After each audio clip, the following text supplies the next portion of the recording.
अल्हम्दुलिल्लाह अब्दल अफ़लाक वल अर्दीन वस्सलातु वस्सलामु अला मन काना नबिय्यन व आदमु बैनल मा'i वत्तीन व अला आलिहि व सहाबिहि अजमईन अम्मा बाद फ़अऊज़ु बिल्लाहि मिनश शैतानिर रजीम बिस्मिल्लाहिर रहमानिर रहीम अला इन्ना औलिया अल्लाहि ला खौफुन अलैहिम वला हुम यहज़नून अल्लज़ीना आमनू व कानू यत्तक़ून सुब्हान रब्बिक रब्बिल इज़्ज़ति अम्मा यसिफ़ून व सलामुन अलल मुरसलीन वल्हम्दुलिल्लाहि रब्बिल आलमीन। हज़रात, अभी तक आप लोगों ने नात और मुनक़बत सुनी और आप तमामी हज़रात महज़ूज़ हुए। और आप देखते हैं कि हर साल ये महफिल हमारे हाजी सद्दाम भाई जो हैं मुनक़्क़िद करते हैं, लेकिन आज की महफिल में ख़ास बात है कि इन्होंने जो अनाउंसर चुना है वो बड़ा लाजवाब है। हज़रत एक गांव में हमारा इनका साथ रहा, प्रतापगढ़ जिले में राखी एक गांव है, वहाँ ये साथ हमारे थे। तो जब ये इनको वहाँ की औरतों ने देखा तो कहा कि मौलाना साहब तो 21 सीख के हैं, क्या अनाउंसिंग करेंगे, क्या बनाएंगे। हमने कहा मौलाना साहब खाली एक सीख का देखो, एक हड्डी का देखो, लेकिन मौलाना साहब की बॉडी जो है वो स्टील बॉडी है। अभी जब बोलेंगे तब एहसास होगा। और हकीकत में जब ये अनाउंसिंग करने लगे, बोलने लगे तो कहेंगे हम तो समझते रहे कि कुछ बोले न पाई है, एक हड्डी के हैं लेकिन बहुत बोल। तो आज का ये जलसा जो रहा, खास करके अनाउंसर साहब जो है हमारे, वो बहुत लाजवाब हैं और जहाँ भी जिस महफिल में रहते हैं वो महफिल कामयाब हो जाती है। इनका रहना ही उस महफिल की कामयाबी की जमानत है। और दूसरी अहम बात यह है कि ये जो आप देख रहे हैं लगा हुआ है, वीडियो बना रहे हैं हमारे मस्तान चैनल के, हमारे बहुत ही खास अजीज मौलाना मोहम्मद इब्राहिम साहब, उनके साहबजादे हैं। हम तो कहते हैं कि आप लोग उनको अपनी महफिलों में पूछते ही नहीं, बुलाना चाहिए अपनी महफिलों में। हमसे सीनियर रहे हैं वो माशाअल्लाह, और इल्मी एतबार से अगर देखा जाए तो इस इलाके में हम समझते हैं शायद ही दो एक लोग उनके मध्य मुकाबलों ने इल्मी मैदान में भी माशाअल्लाह काफ़ी उनको महारत। तो आप सबको चाहिए कि उनको भी इस महफिल में मदऊ करें। बहरहाल इस चैनल को आप देखें भी, इसको सब्सक्राइब भी करें। मेरे कुछ अर्ज करने से कबल बेहतर और मुनासिब समझता हूँ कि आइए हम और आप नहायत अदब और एहतराम के साथ आकाए नामदार मदीने के ताजदार, हम गरीबों के गमगुसार हबीब परवरदिगार जनाब अहमद मुश्तबा मोहम्मद मुस्तफ़ा सल्लल्लाहु अलैहि वसल्लम की बारगाह बेकत पनाह में झूम झूम कर दुरूद और सलाम का हदिया निछावर करें। अल्लाहुम्मा सल्ली अला सय्यिदना मौलाना मुहम्मद व अला आलि सय्यिदना मौलाना मुहम्मद बारिक वसल्लम सलातु व सलामुन अलैहि कमा तुहिब्बु तर्दा ब अन तुसल्ली या हबीबल्लाह या नबी अल्लाह या रसूलल्लाह। एक बार और बावाज़े बुलंद नबी और आले नबी सल्लल्लाहु सय्यिदना मौलाना मुहम्मद व अला आलि सय्यिदना मौलाना मुहम्मद सलातु व सलामुन अलैका या हबीबल्लाह या नबी अल्लाह या रसूलल्लाह। ऐ गौसुल वरा मुहियुद्दीन अब्दुल कादिर जीलानी, अल्लाह, ऐ सुल्तान सैयद अशरफ जहांगीर सिंघानी, ये आपके अकीदतमंद और चाहने वाले अर्ज कर रहे हैं, जलवा कीजिए, खाह पर्दा कीजिए। हाय हाय, जलवा कीजिए, खाह पर्दा कीजिए, खाह पर्दा कीजिए। मुझको अपने पास रखा कीजिए, सुभान अल्लाह, जलवा कीजिए, खाह पर्दा कीजिए, मुझको अपने पास रखा कीजिए। क्या कहने हैं? और इश्क का फिर आप दावा कीजिए, हाय हाय हाय, इश्क का फिर आप दावा कीजिए, पहले पत्थर का कलेजा कीजिए। क्या कहने हैं? इश्क करना लोग बहुत आसान समझते हैं, लेकिन अगर हकीकत में इश्क करना है तो हम किससे सबक लें? इश्क हजरत बिलाल हबशी जो सच्चे आशिक, क्या कहने हैं? इश्क में मर मिटने का अगर जज्बा लेना है तो वो बिलाल हबशी से लेना। क्या कहने हैं? इश्क पर जानिसारी का अगर सबूत लेना तो वो सिद्दीक अकबर से लेना। क्या कहने हैं? और इश्क पर कुर्बान होने का अगर जज्बा लेना तो वो मौला अली से लेना। सुभान अल्लाह, तो इश्क का फिर आप दावा कीजिए, हाँ हाँ, पहले पत्थर का कलेजा कलेजा कीजिए। कीजिए। और ये ज़ुहदो तकवा पर इतराने वाले, क्या कहने हैं? वाह वाह वाह, डगर डगर डगर फिरने वाले, हाँ हाँ, ये सुन लें, बोरिया बिस्तर लेके चलने वाले हाँ हाँ हाँ हाँ की गुत्थियां हाँ हाँ हाँ, तकवे की सब खुल जाएंगी, गुत्थियां तकवे की सब खुल जाएंगी, इनके रिंदों से ना उलझा क्या? गुत्थियां तकवे की सब खुल जाएंगी, इनके रिंदों से ना उलझा कीजिए।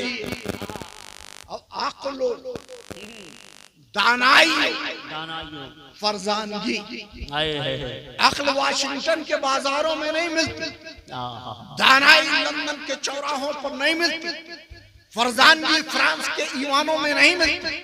अक्लो दानाई फरजानगी हाँ, किसके दीवानों से? गौसे आजम के दीवानों। क्या? अक्लो दानाई फरजानगी हाँ हाँ, इनके दीवानों से सीखा। क्या कहने हैं? अक्लो दानाई फरजानगी इनके दीवानों से सीखा कीजिए। और दीवाना जब दीवानगी के आलम में होता है तो वो किस आलम में रहे इसकी खबर उसको खुद नहीं होती। क्या कहने हैं? दीवाने को तहकीर से दीवाना न कहना। क्या कहने हैं? दीवाना बहुत सोच के दीवाना, दीवाना बना, वाह, दीवाने को तहकीर से दीवाना न कहना। दीवाना बहुत सोच के दीवाना बना है। और दीवाने की नजरों को, दीवाने की नजरों को जहां देख रहा है, क्या कहने हैं? दीवाने की नजरों को जहां देख रहा है, दीवाना खुदा जाने कहाँ देख रहा है। दीवाने की नजरों को जहां देख रहा है, दीवाना खुदा जाने कहाँ देख रहा है। वाह वाह, हजरात, आज की ये जो बज़्म है वो हुजूर गौसे आजम से मुंसलिक है। और किसी एक बज़्म में, किसी एक महफिल में गौसे आजम की सारी समान उम्री या उनकी सारी करामत बयान नहीं की जा सकती। क्या कहने हैं?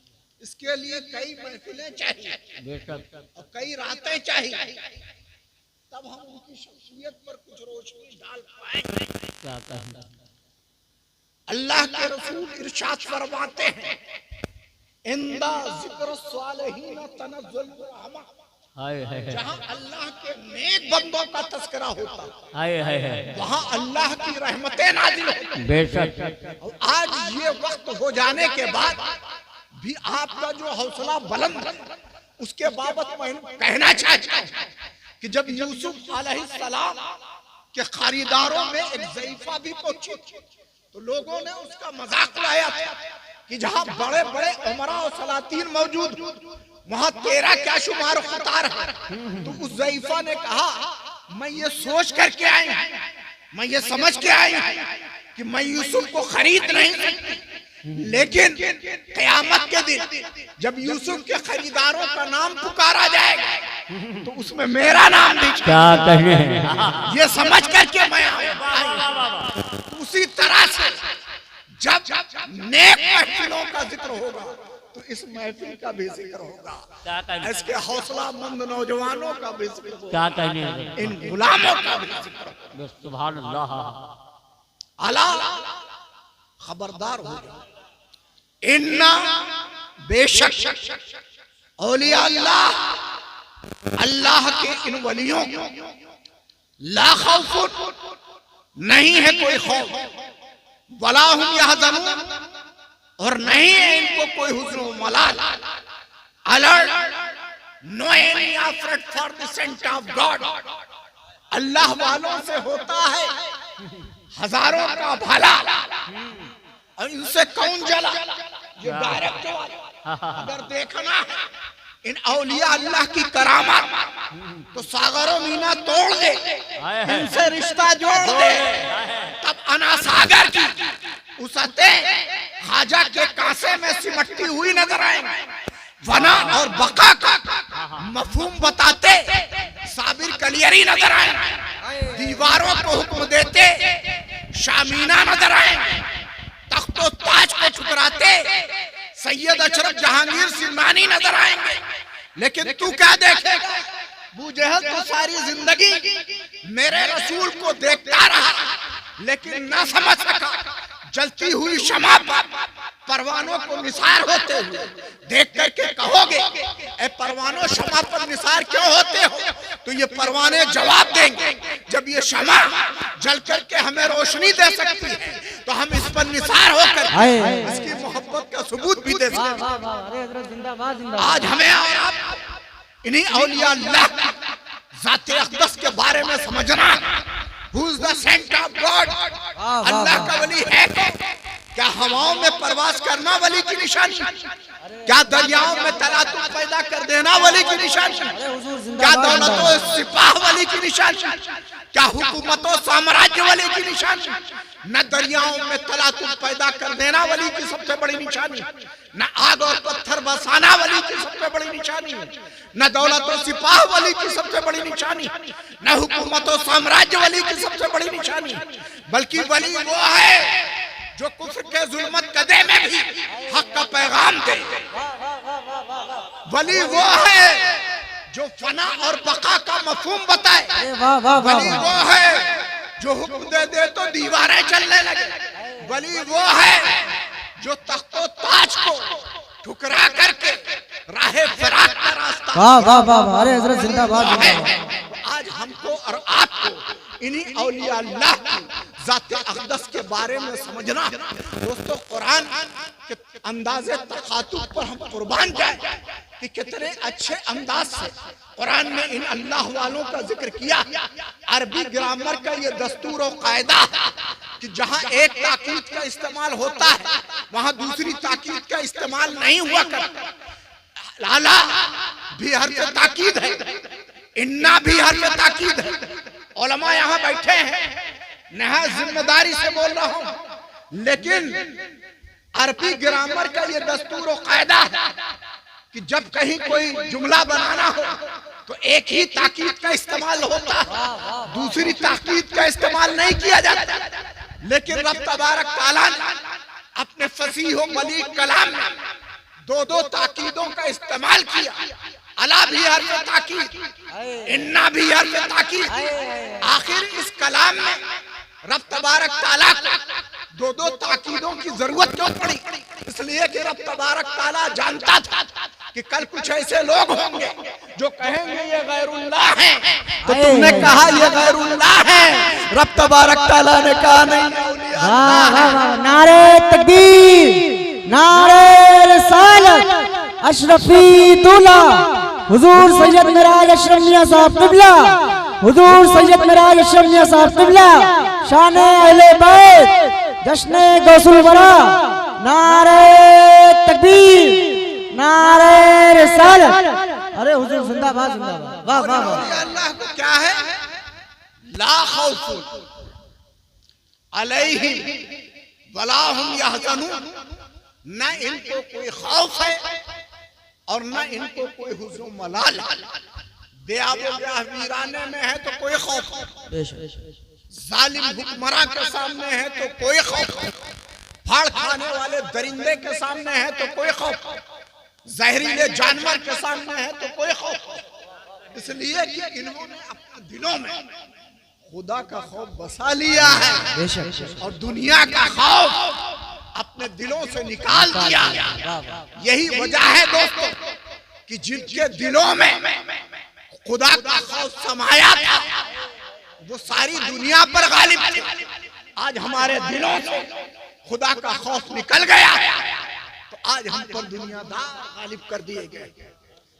हिंदुस्तान की यही धरती है, हिंदुस्तान की यही सरजमीन है जहां हम सबके राजा, हिंद के राजा, हम सबके ख्वाजा ख्वाजा मोइनुद्दीन हसन अजमेरी संजरी रहमतुल्लाह ताला तशरीफ लाए।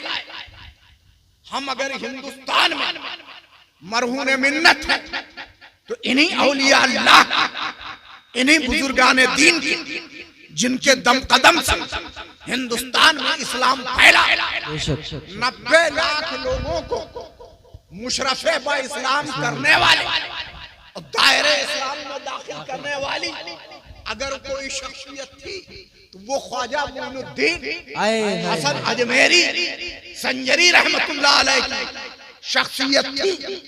आए तो आकर के जब अजमेर में आए तो आकर बैठे कहाँ, जहां हिंदुस्तान के बादशाह पृथ्वीराज ऊंट बांधे जाते, आकर के वहां बैठे।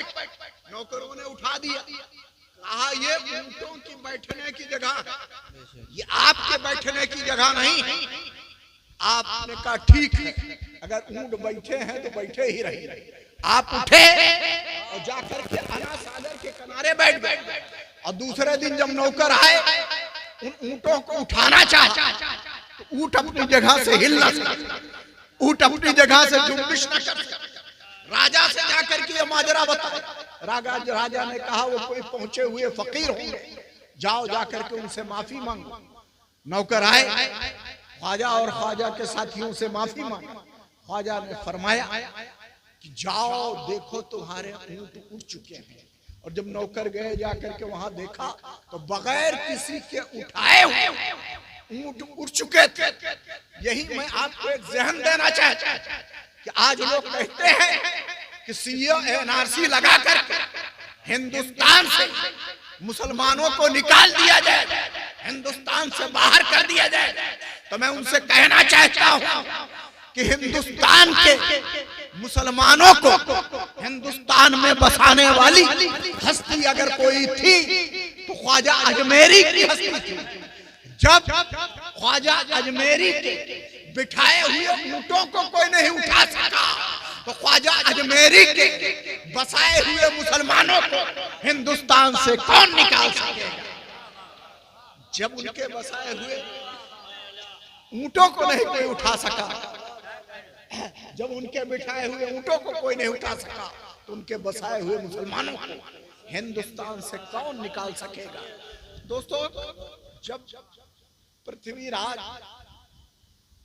अपने महल में बैठा था तो नौकरों ने जाकर के उसका कान भरना, दरबारियों ने जाकर उसका कान भरना शुरू किया। अगर ये कुछ अरसे तक फकीर हमारे यहाँ रहा तो ये आपकी हुकूमत के लिए खतरा बन जाएगा।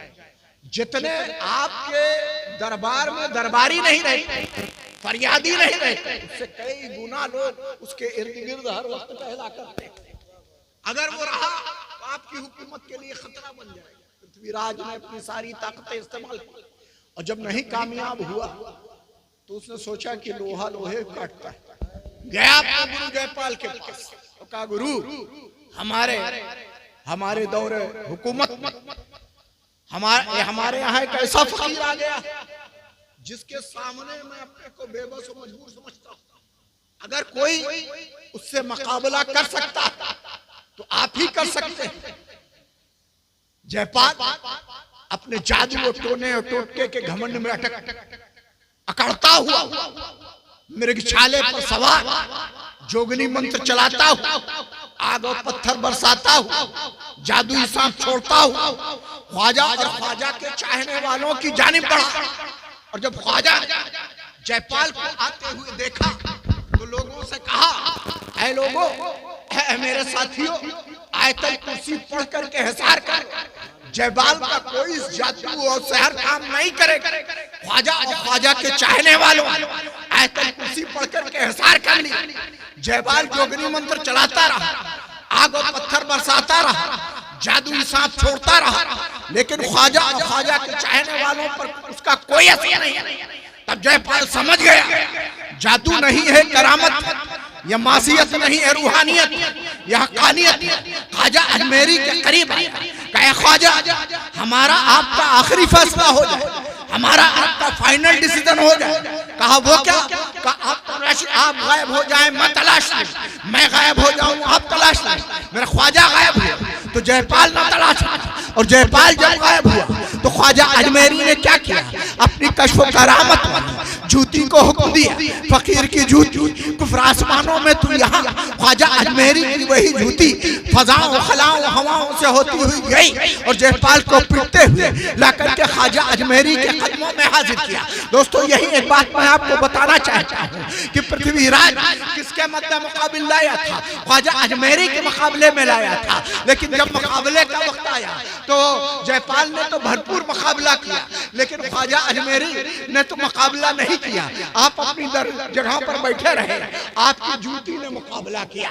तो ख्वाजा अजमेरी यहाँ दिखाना क्या चाहते थे? दुनिया और जमाने वालों को बताना क्या चाहते थे? ख्वाजा अजमेरी यही बताना चाहते थे, ऐ पृथ्वीराज, जिस गुरु जयपाल के इल्म फन पर तुझको इतना फख्र नाज है, उस गुरु जयपाल के इल्म फन को मैं अपनी जूतियों के बराबर नहीं समझता। इसलिए मैं नहीं उठा, मैंने अपनी कश्फ करामत वाली जूती को भेज दिया और जूती ने जयपाल के कुफ्र इलाहात किले को गिरा दिया। जिस तरह से सद्दाम की मिसाइलों ने सऊदिया की इमारतों को गिराया होगा, उसी तरह ख्वाजा रुकी जूती जब चलने लगी तो उसने जयपाल के कुफ्र इलाहात के किले को गिरा दिया और ख्वाजा अजमेरी के कदमों में हाजिर किया। जयपाल कहने लगा, रहती दुनिया तक इस संसार में ख्वाजा आपका नाम अमर रहेगा। आपने कहा ठीक है, आपके साथ मैं चाहता हूं कि मेरा नाम भी अमर रहे। ख्वाजा ने कहा, जब तक दुनिया में मेरा नाम रहेगा ऐ जयपाल, तब तक तेरा नाम रहेगा, लेकिन शर्त यह है कि तू दायरे इस्लाम में दाखिल हो जा। ख्वाजा अजमेरी ने कहा, ठीक है, मैं तैयार हूँ। ख्वाजा अजमेरी ने उसको कलमा पढ़ाया, दायरे इस्लाम में दाखिल किया, और जब वो दायरे इस्लाम में दाखिल हो गया तो 25,000 उसके चेले भी दायरे इस्लाम में दाखिल हो गए। तो हिंदुस्तान में रह करके हम अगर मरहून मिन्नत हैं तो इन्हीं औलिया अल्लाह के, इन्हीं बुजुर्गान दीन के, जिनके दम कदम से हिंदुस्तान में इस्लाम फैला। बेशक, सुभान अल्लाह, सुभान अल्लाह। आज हमारा साइंस पढ़ने वाला नौजवान कहता, हमारी साइंस और टेक्नोलॉजी ने बेहद तरक्की कर ली। आज हम मरीख पर जाने की बात करते, आज हम चंद्रमा पर अपने यान भेज रहे हैं, अपनी मशीनें भेज रहे हैं, आज हम सूरज की शुआओं को कैद कर रहे हैं। हमारी साइंस और टेक्नोलॉजी ने बेहद तरक्की कर ली। लेकिन मैं ये कहना चाहता हूँ कि जहां से तेरी साइंस और टेक्नोलॉजी खत्म होती, वहां से इन औलिया अल्लाह की हदें शुरू होती। आप कहेंगे कैसे? मैं कहूंगा ऐसे कि ऐ नौजवान, तू बता कि तेरी साइंस और टेक्नोलॉजी ने अब तक कोई ऐसा फार्मूला इजाद किया है कि नमक शक्कर बन जाए, शक्कर नमक बन जाए?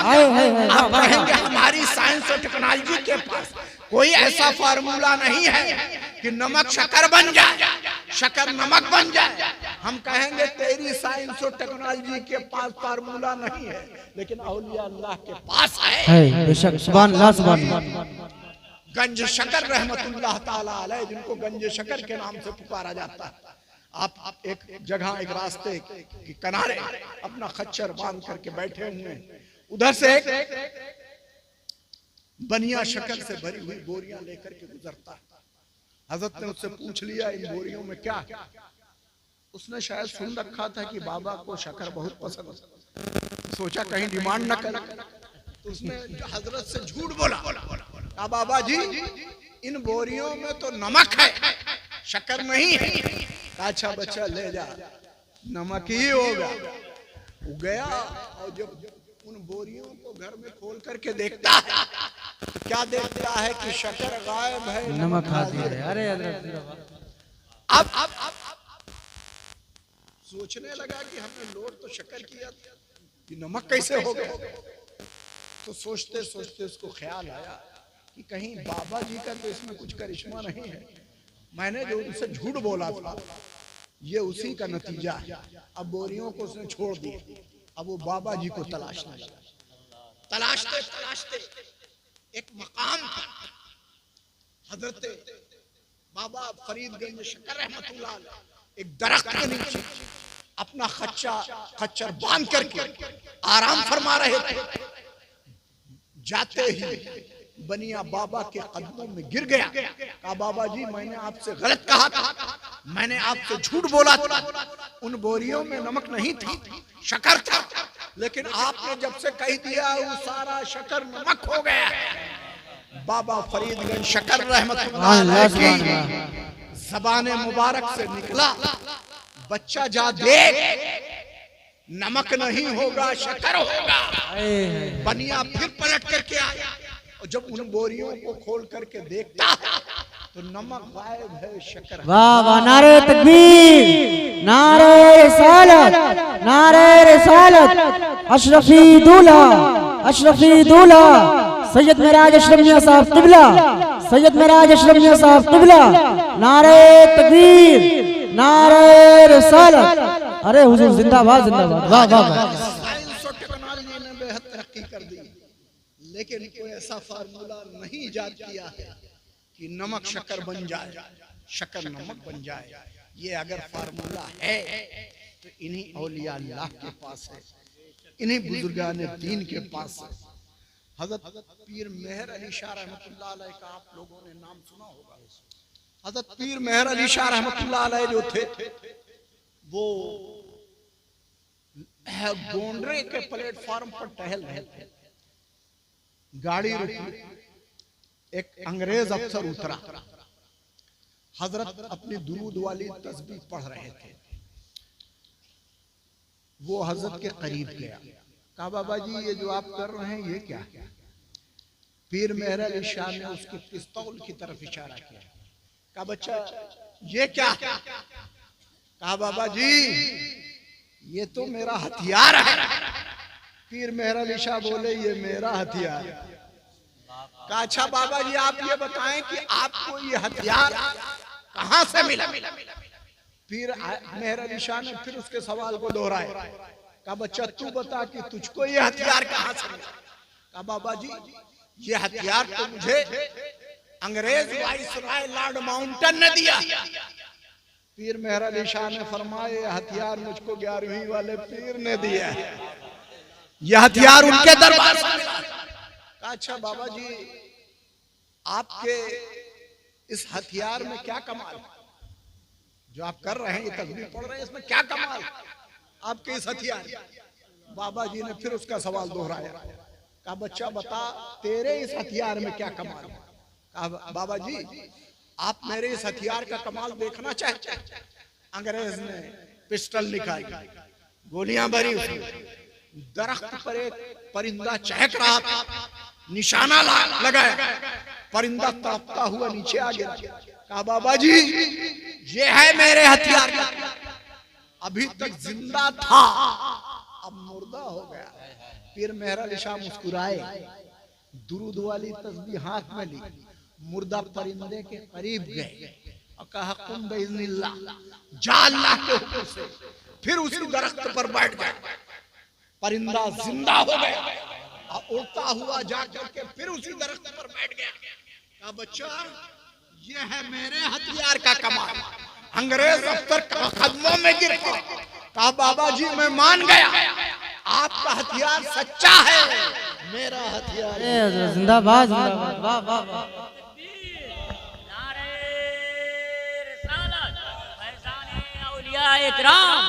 फैज़ाने औलिया इकराम, नारे हैदरी, नारे हैदरी। अशरफी दूल्हा हुजूर सैयद मेराज अशरफ मियां साहब क़िबला, नारे तकबीर, नारे रिसालत। दोस्तों आज हमारी अक्ल ने एक आला इजाद किया है जिसे आप टेलीविजन कहते हैं। अगर लंदन और सियोल में मैच खेला जा रहा हो तो आप बैठ करके अपने महाजितपुर की सरजमीन पर देख सकते हैं।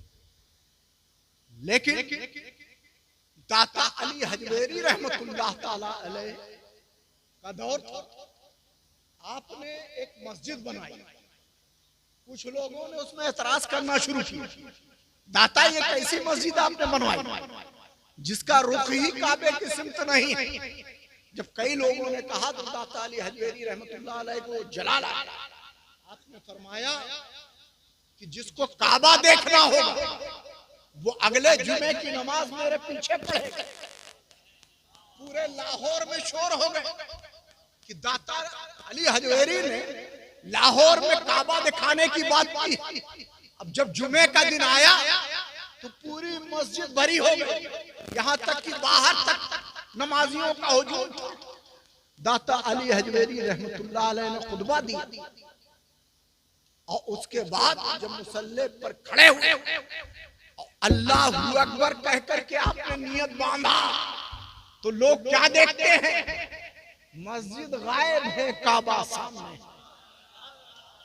अब हमारी अक्ल ये कबूल नहीं करती कि 5,500 मील का फासला दाता अली हजवेरी ने लाहौर में काबा किस तरह से दिखा दिया। तो मैं कहना चाहता हूं जब तेरी अक्ल ने एक आला इजाद किया जिससे 10,000 मील के फासले की चीजें बैठ कर अपने घर में देख सकते हो, तो अगर दाता अली हजवेरी के रब ने जमीन की वसअतों को समेट कर लाहौर में काबा दिखा दिया तो कोई ताज्जुब और हैरत की बात नहीं है। आज भी हो इब्राहिम सईमा पैदा, आग कर सकती है अंदाजे गुलिस्ता पैदा, और तेरे मैकदे में कमी नहीं।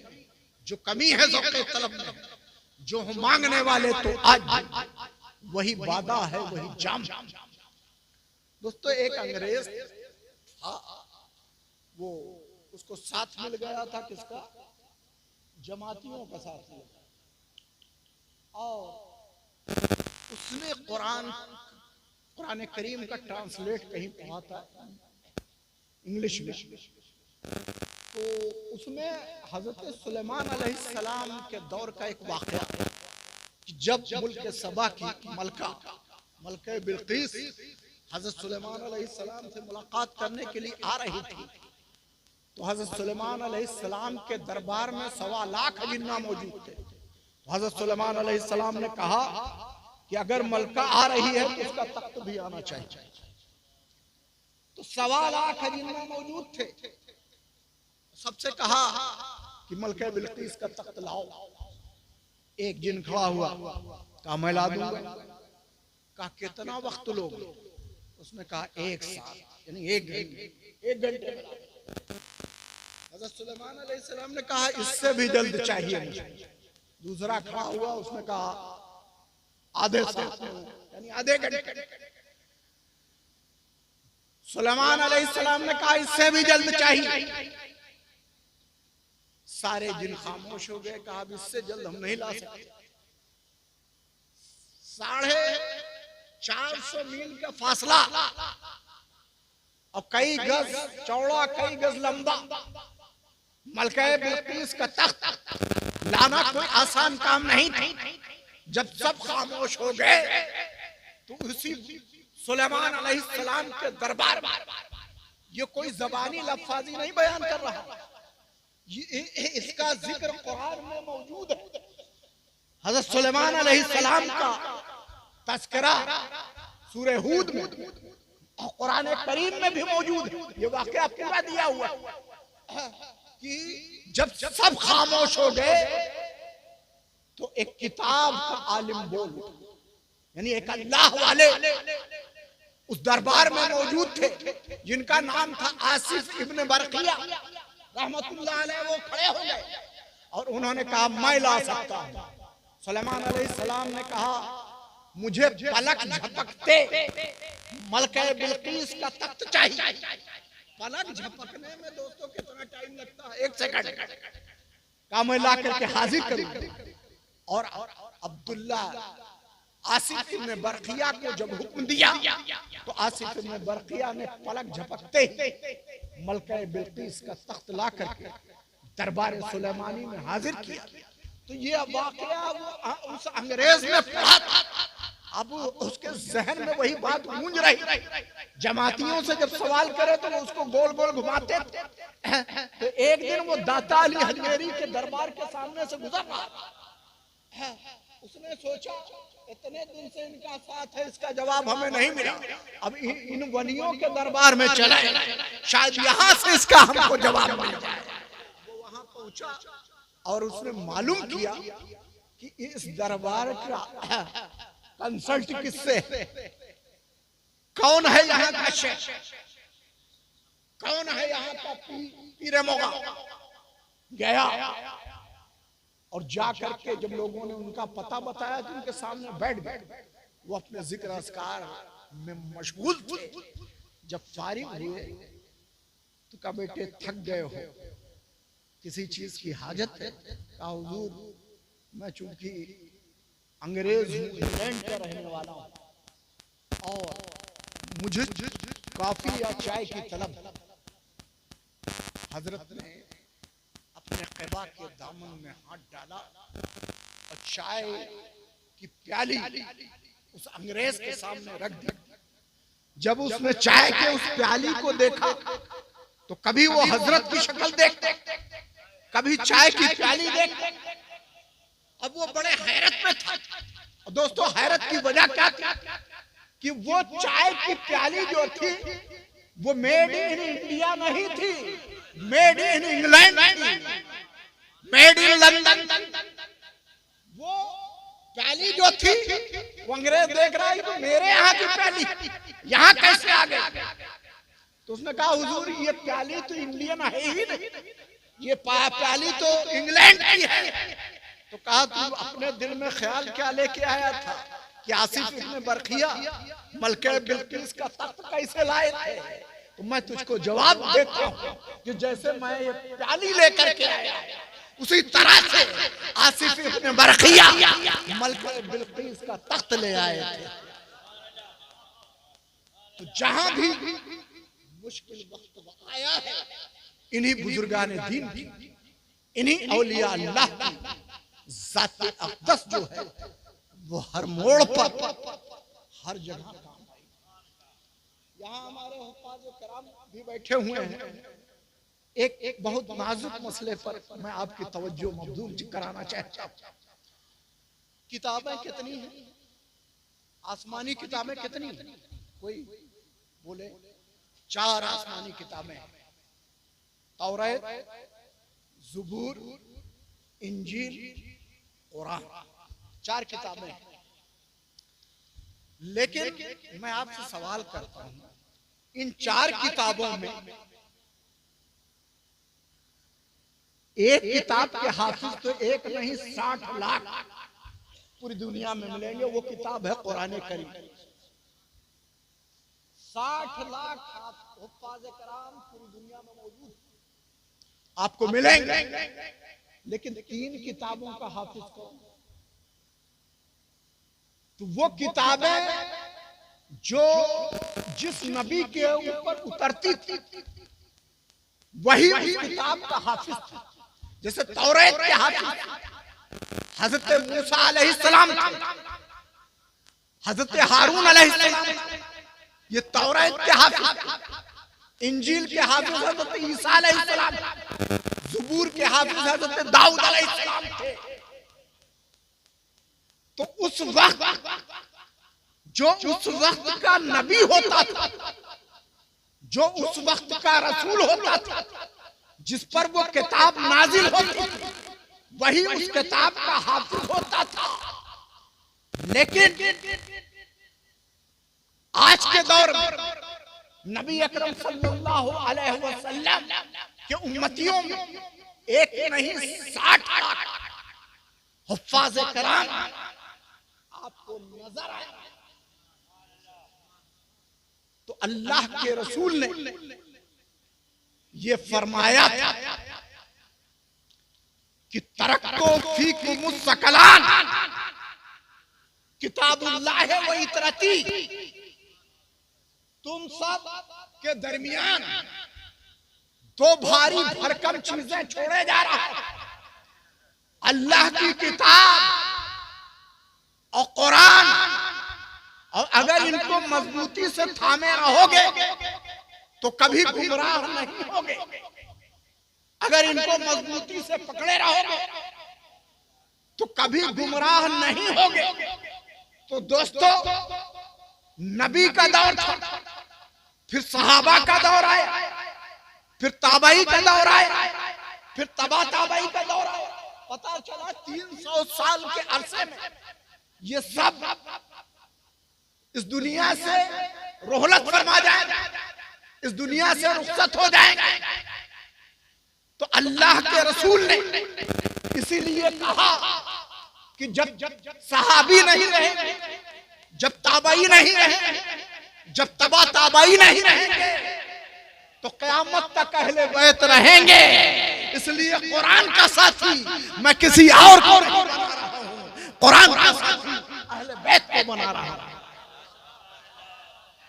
अहले बैत कुरान क़यामत तक रहेंगे, और जो इनको मजबूती से पकड़े रहेगा वो गुमराह नहीं होगा। तो कुरान का साथी अहले बैत को बनाया। और उम्मतियों पर अल्लाह के रसूल का ये एजाज, उम्मतियों पर यह एहसान है कि जो नबी की सिफत थी कुरान को हिफ्ज करना, वो वही चीज जो है उम्मतियों को मिल गई। आज 4 आसमानी किताबें, 3 का कोई आपको हाफिज नहीं मिलेगा। इन किताबों में अमेंडमेंट हो गया, इंजील को बाइबल बना दिया गया, तौरात को ज़रतुश्त बना दिया गया, दूसरी किताबों का हामिल बना दिया गया। उसमें तरह तरह से तरमीम और तंसीख कर दिए गए, अमेंडमेंट कर दिए गए। लेकिन कुरान में कैसी किताब है कौले खुदा, कौले मोहम्मद, फरमान न बदला जाएगा, बदलेगा जमाना लाख मगर कुरान न बदला जाएगा। तो कुरान को क़यामत तक कोई नहीं बदल सकता। अगर इसके हिमाज़ल्लाह मैं कहना चाहता हूँ सारे रिश्ते ज़ाया कर दिए गए, समंदर में डाल दिए गए, तो जो सीने में कुरान दफन है उसको क़यामत तक कोई खत्म नहीं कर सकता। आज ये जश्न गौसुल वरा हम ये देखते हैं कि जब मुहर्रम का महीना आता है, रबीउल अव्वल शरीफ का महीना आता है और 11वीं शरीफ का महीना आता है, तो इनमें बड़े एतराज़ात किए जाते हैं। ये 11वीं कहाँ से मनाना शुरू किया? न उनके वफात की तरह तारीख है, न पैदाइश की तारीख। ये जन्मदिन मनाना कहाँ तक सही है? ये मुहर्रम करना और ताज़ियादारी करना कहाँ तक सही? तरह तरह के एतराज़ात किए जाते हैं। लेकिन आइए मैं बताता हूँ हम ये 11वीं शरीफ क्यों मनाते हैं। हज़रत गौसुल वरा मुहीयुद्दीन अब्दुल कादिर जिलानी रहमतुल्लाह तआला तमाम तरह अक़ीदतमंद चाहने वाले जमात सबों ने कहा, हज़रत हम साल भर कमाते हैं, एक दिन कोई ऐसा मुकर्रर किया जाए कि जो कुछ हम कमाएं उसे अल्लाह की राह में खर्च कर दे। लोगों बताओ कौन सा दिन रखा जाए? लोगों ने कहा, हुजूर आप इल्म ज़ाहिर के भी जानने वाले, इल्म बातिन के भी जानने वाले हैं, जो दिन और जो वक्त आप मुकर्रर कर देंगे वही दिन और वही वक्त हमारे लिए बेहतर हो। तो आपने कहा कि जब आदम अलैहिस्सलाम की तौबा कबूल हुई, दिन 10वीं का था, रात 11वीं की थी। जब नूह अलैहिस्सलाम की कश्ती कोहे जूदी पहाड़ से लगी, दिन 10वीं का था, रात 11वीं की थी। जब सालेह अलैहिस्सलाम की ऊँटनी उनके हुक्म से कौम के सामने आई, दिन 10वीं का था, रात 11वीं की थी।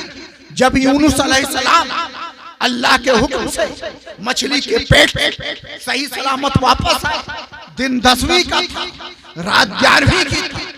जब यूसुफ अलैहिस्सलाम केनान मिस्र में अपने भाइयों से मिले, दिन 10वीं का था, रात 11वीं की थी। जब इब्राहिम अलैहिस्सलाम पर नमरूद ने आग जलाया और नारे नमरूद गुलजार बन गए, दिन 10वीं का था, रात 11वीं की थी। जब इमाम अली मकाम शहीद करबला के मैदान में शहीद किए गए, दिन 10वीं का था, रात 11वीं की थी। यही दिन और यही रात हम भी मुकर्रर करते हैं, जो भी अब्दुल कादिर जिलानी के दर पर आएगा वो खाली हाथ वापस नहीं जाएगा। उसी दिन से दोस्तों हमने 11वीं मनाना शुरू कर दिया और ये 11वीं आपके दौर में अंबिया मुरसलीन के नाम से फातिहा कराई जाती थी, लेकिन आपके वसाल के बाद ये 11वीं आपके हयात से, आपकी जिंदगी से इस कदर जुड़ गई कि आज इसी तारीख हम अब पीराने पीर का फातिहा दिलाते हैं, मुहीउद्दीन अब्दुल कादिर जिलानी का फातिहा दिलाते हैं।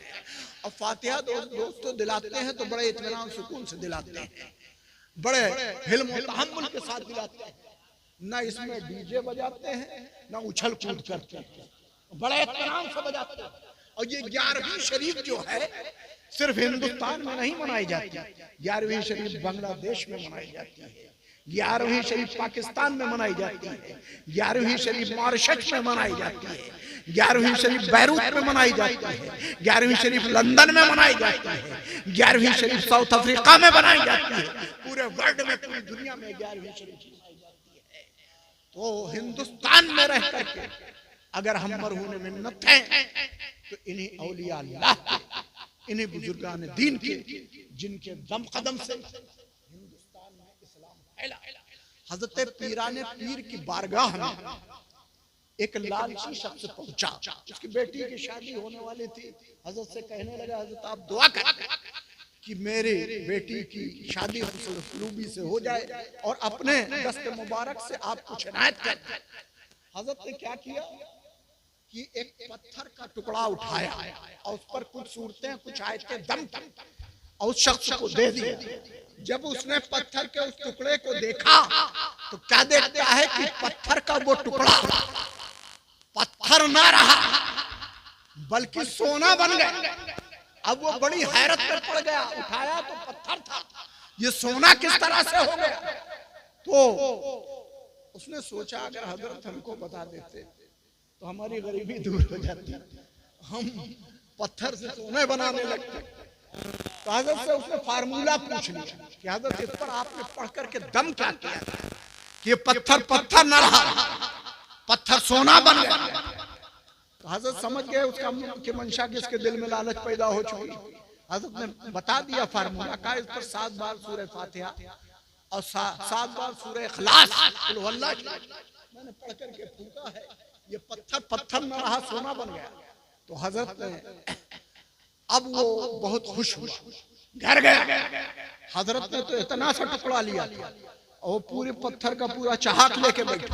सुबह से शाम हो गई, शाम से सुबह हो गई, लेकिन पत्थर पत्थर रहा, सोना न बन सका।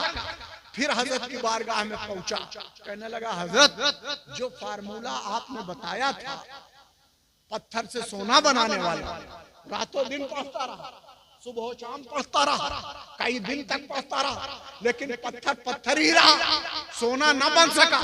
तो हजरत ने फरमाया मैं मानता हूं कि तूने अल्लाह का कलाम पढ़ा था, लेकिन उसको पढ़ने के लिए गौस की जबान कहां से लाएगा, वो अमल कहां से लाएगा, वो किरदार कहां से लाएगा, वो अंदाज कहां से लाएगा, वो सलीका कहां से लाएगा, वो तरीका कहां से लाएगा। जब तू मेरी तरह हो जाएगा, तू भी पढ़ करके दम कर देगा तो पत्थर पत्थर न रहेगा, पत्थर सोना बन जाएगा। आखिरी बात कह करके मैं अपनी बात खत्म कर देता हूँ। तो दोस्तों औलिया अल्लाह की जात तो बहुत अरफा वाला, मैं कहता हूं कि इन औलिया अल्लाह के दर पर बैठने वाला कुत्ता भी मोहतरम हो जाता। सूरह कहफ 15वां पारा, सूरह कहफ 15वें पारे में क्या हुआ, सूरह कहफ 15वें पारे में एक कुत्ते का जिक्र है। उस कुत्ते का नाम था कितमीर। और वो कुत्ता कौन था, जो अल्लाह के असहाबे कहफ के साथ रहता है। असहाबे कहफ के बारे में रावियों का थोड़ा इख्तलाफ है।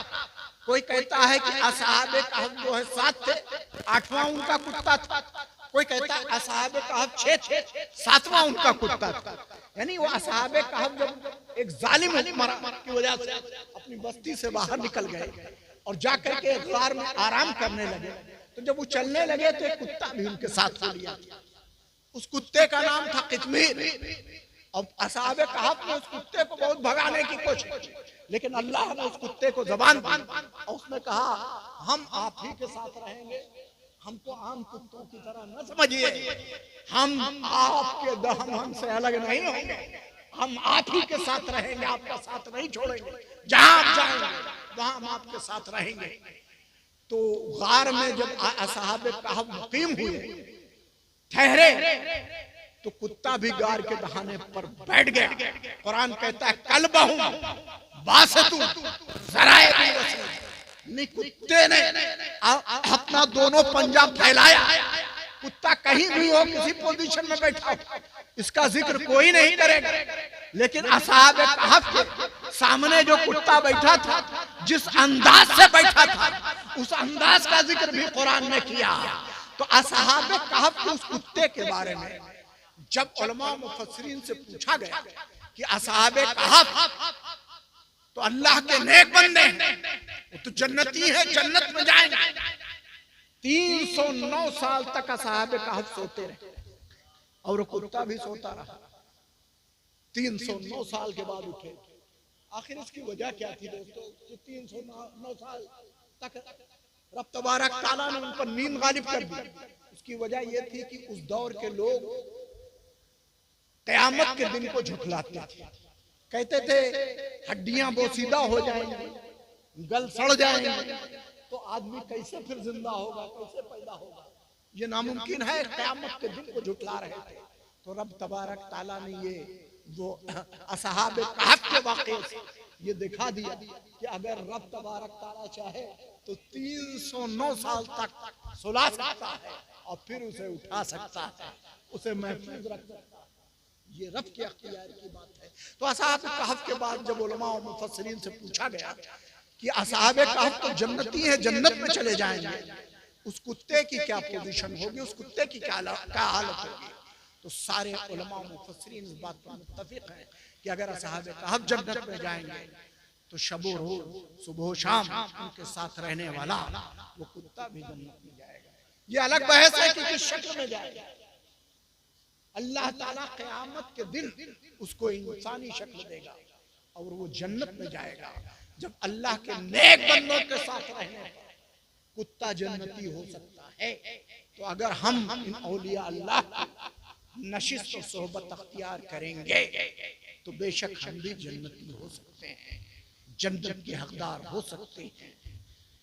क्या हुस्न समझा है, क्या इश्क न जाना है, इन खाक नशीनों के ठोकर में ज़माना है और तेरे मैकदे में कमी नहीं। जो कमी है ज़ौक़े तलब की है, जो हम मांगने वाले तो आज वही बादा है, वही जाम है। वमा अलैना बलाग व आखिर दावाना अल्हम्दुलिल्लाहि रब्बिल आलमीन। अब आप तमाम हज़रात खड़े होकर मुस्तफा जान रहे महत पे लाखों सलाम, शम्ह बज़ में हिदायत पे लाखों सलाम। मुस्तफा जान रहे महत पे लाखों सलाम, शम्ह बज़ में हिदायत। शहरयारे गरम ताजदारे हरमा,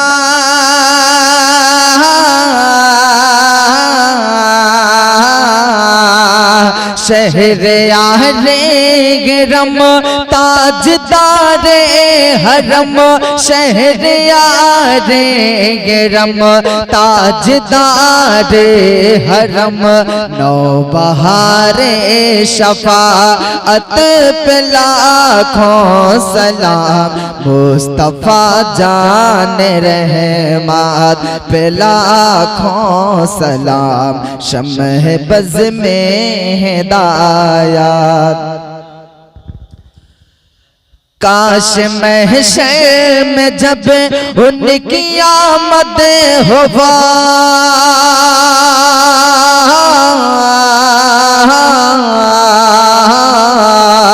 काश महशर में जब उनकी आमद होवार काश महशर में जब उनकी आमद होवार भेज सब उनकी शाक़ात लाखों सलाम मुस्तफा जान रहमत पे लाखों सलाम शम्ह बज़ में हिदायत मुझसे खिदमत के कुदसी कहे हाय रज़ा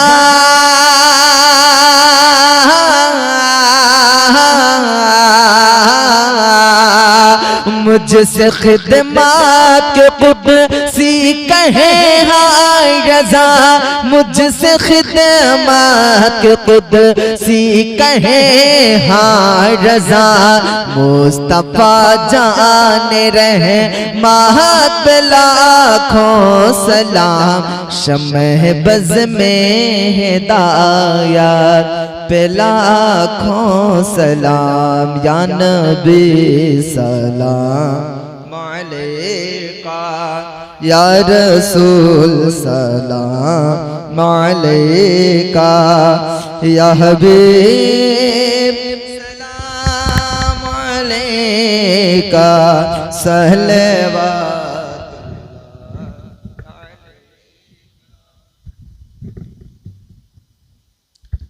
दुआ करना हज़रात। इलाहुल आलमीन जो कुछ भी इस पाक महफिल में उलमाए दीन ने बयान किया उसे हमारे दिलों में जागुज़ी फरमा। बयान करने में उलमा से आशोरा से कहीं भी कोई ख़ता और लफ्ज़िश हुई हो तो उसे माफ़ फरमा। बार ताला जब तक हम दुनिया में रहें साथ ईमान के रहें और जब इस दुनिया से रुखसत हों तो साथ ईमान के रुखसत हों। बार ताला जिसने भी ये बज़्म और महफिल सजाई और इसमें दाम दिर में सुकने कदम हिस्सा लिया बार ताला उसके कारोबार में तरक्की अता फरमा उसे दीन दुनिया की नेमतों से माला माल फरमा। बार ताला फ़िलिस्तीन के मुसलमानों की मदद फरमा उन पर अपना फजल फरमा करम फरमा और उन्हें यह हिम्मत और हौसला अता फरमा कि वो बातिल परस्त ताकतों का भरपूर जवाब दे सके। इलाहुल आलमीन हमारे नौजवान भाइयों पर जो फैशन परस्ती और मगरबियत में डूबे हैं हुए हैं इलाहुल आलमीन उन पर अपना फजल फरमा करम फरमा। इलाहुल आलमीन हमारे बड़े बुजुर्गों को तौफीक अता फरमा कि वो फैशन वो रोज़ो नमाज हज ज़कात और दीनी अहकामात के पाबंद बने। हमारी माँ और बहनों को तौफीक अता फरमा कि वो कुरान उला के मुजाहिदों की माओं की तरह बने कि जब उनके लाडले जंग को जाते तो कहती है रब्बे काबा मेरा लाल मुजाहिद बने और तेरे महबूब के लगाए हुए इस दरख्त को अपने गर्म गर्म खून से सींच सके। बरतला हम में से जो कारोबार कर रहे हों उनके कारोबार में तरक्की अता फरमा। हम में से जो खेतियाँ कर रहे हों उनकी खेतियाँ सब शादाब रहें। हम में से जो परेशान हाल हों उनकी परेशानियों को दूर फरमा। हम में से जो बीमार हों उन्हें शफाए कुल्ली अता फरमा। हम में से जो बे औलाद हों उन्हें औलाद सालेह अता फरमा। बार ताला हमें शरियों के शर से फसादियों के फसाद से हासिदों के हसद से दुश्मनों की शरंगेजी से फितनागरों की फितनागरी से महफूज फरमा। बार ताला हमारे जान माल इज्जत आबरू की हिफाजत फरमा। बार ताला हमने फिर कोई तारीख़ आज़म पैदा कर हम में फिर कोई खालिद आजम पैदा कर दे, हम में फिर कोई सलाहुद्दीन अय्यूबी पैदा कर दे। कश्ती कौम मुस्लिम अहमद धार में ना खुदा मिसल खालिद अता कीजिए। सल्लल्लाहु तआला अला खैर खल्क़िही व नूर अर्शिही मुहम्मद व आलिही व अस्हाबिही व ज़ुर्रिय्यतिही व अहले बैतिही व औलियाए उम्मतिही व शुहदाए मिल्लतिही अजमईन बिरहमतिका या अरहमर राहिमीन।